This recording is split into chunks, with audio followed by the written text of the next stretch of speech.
যদি ফিতা ধরেন তাহলে এই ফিতাটা ঘুরে যেতেছে না, এটা ধরেন টিলা, এটা হলো জমি। এখান থেকে ধরেন এই যে এটা এই পর্যন্ত, এই যে এই বাহুটা তো পেয়ে গেলাম, তাই না? এই বাহু পেয়ে গেলাম, এই বাহু পেয়ে গেলাম, কিন্তু এই শেষের বাহুটা মাপবার গিয়ে দেখি যে বাহুর উপরে একটা বড় টিলা রয়েছে। মাঝখানে টিলা হলে সমস্যা নেই, কারণ মাঝখানে তো ওদের মাপ লাগে না, যদি লাগে ত্রিভুজ করি। কিন্তু ধরেন যে এটা বাহুর উপরে পড়ে গেছে টিলা, তখন কি করবেন, এটা তো যদি গোল করে মাপ দিতে যান তখন কিন্তু ফিতা বেশি খাইবে, এখানে বেশি খাইবে। এই জন্য এইখান থেকে একটা বাঁশ গাড়বেন, এইখান থেকে একটা বাঁশ গাড়বেন, গাইরা দিবেন মাপ, এটা দিবেন এখান থেকে। হ্যাঁ, যতটুকু টিলা আছে ততটুকু একটা বাঁশ খাড়া করালেন সোজা করে, আবার ওই পাশে যে একটা খাড়াইলেন মাপ দিলেন, সোজা এলো না, বাদ বাকিটুকু দেন, মানে বরাবর দিতে যাবেন না। আর যখন মাপটা দিবেন ফিতাটা অবশ্যই সমান্তরাল থাকতে হবে।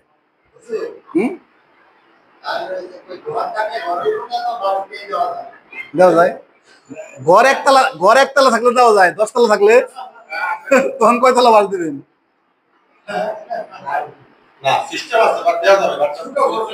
ছোট করলে দেওয়া যাবে 20 ফুট, কিন্তু কোথাও 15 ফুট, কোথাও 22 ফুট, কম বেশি আছে।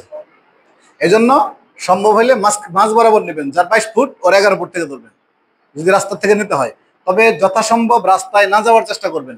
যদি পিছ থেকে নিচ থেকে বুঝ দেওয়া যায়, যেমন আপনাদেরকে শিখেছিলাম টি চিহ্ন বা প্লাস চিহ্ন, এখান থেকে মাপ নিতে। কেন কেন বলছিলাম? কারণ এই 4টা বাহু কখনোই কেউ ধাক্কে সরাইতে পারবে না। কেননা এই যদি এদিকে ধাক্কায়, এই বেটার এরেও কইতে তুই একটু ধাক্কা, কারণ আমি একলা ধাক্কালে তো বাহুটা এখানে বলবো ধরা খাইব না। হ্যাঁ, এই জন্য এরাও কইতে যে দোস্ত তুই একটু ধাক্কা, দুজনে মিলে ধাক্কাই, আমি জমিটা বড় তো দুইজনে মিলে ধাক্কাবে না, ঠিক আছে? তো এই জন্য এই মানে প্লাসের এগুলা মানে আদর্শ একটা মাপ ধরবেন, আদর্শ পিলার। মানে আপনার জমিটা এটা তো আঁকাও সম্ভব না।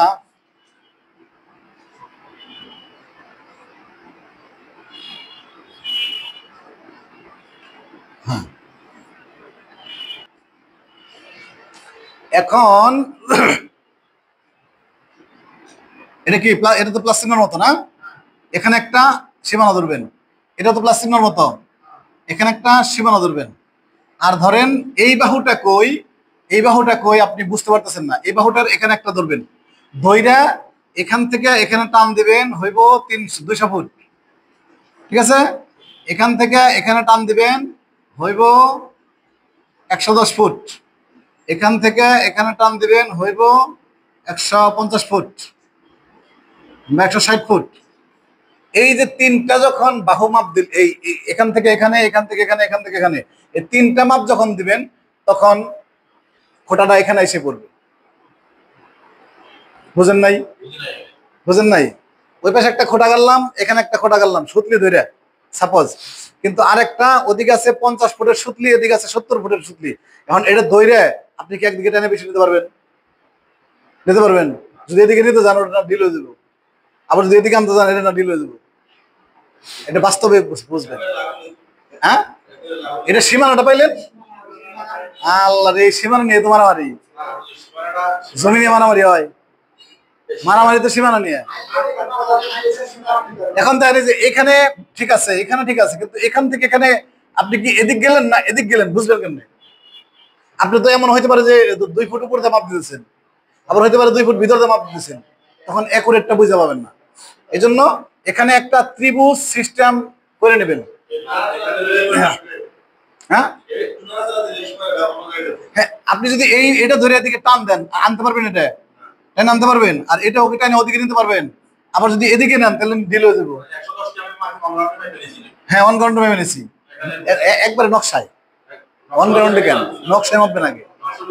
হ্যাঁ, নকশায় মাপছেন, এদিকে 200, এদিকে 110, এদিকে 160, এরকম যখন 3টা মাপ দিবেন আপনি সীমানা পেয়ে যাবেন। ঠিক আছে না? বিশ্বাস না হইলে সুতলি নাই, শুধু সুতলি, ওই পাগলা রনের সুতলি আছে নেন, পাগলা রনে অনেক সুতলি আছে, তাড়াতাড়ি তাড়াতাড়ি দাঁড়ান।